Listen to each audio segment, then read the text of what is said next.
On the way kami sa English to guys. Hi Ma'am Joy. Enjoy. Love you.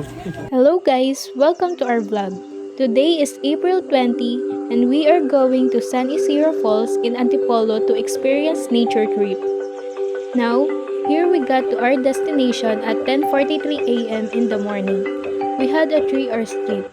Despite the challenges that we faced during the trip, we got to our destination safely. After our long trip, we still need to take 10 to 20 minutes walk to our destination.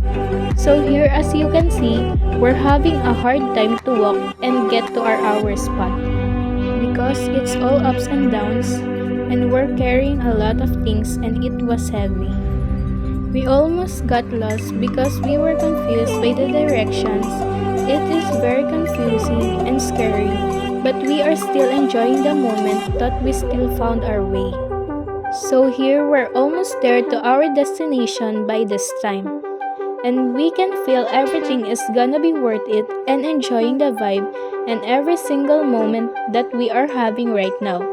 And we also spent the night here and during the night we made a bonfire to reduce the cold we felt. Now, I'm going to show the some video clips we did throughout the day.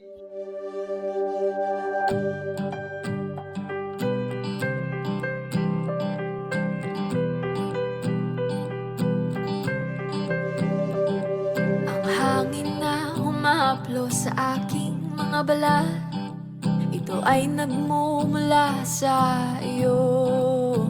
Mula sa berdeng mga puno at asul na dagat, kay sarap pagmasdan ang kagandahan mo.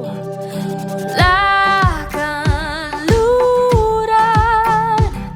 hanggang silangan, ang sinag ng araw ang iyong korona, kataas-taasang kamahalan, kalikasan,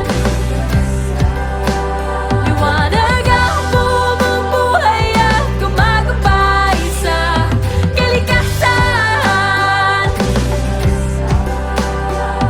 Marilap ang iyong kulay na nagbibigay buhay. Mula kapatagan hanggang sa mga bundok, kamangha-mangha pagkalikha sa iyo. Sa araw ulan kahit pabagyo, payapa ang buhay o may pagsubok. Ang pag-ikot ng mundo ay tumutuloy, di tumitigil ang iyong hangin na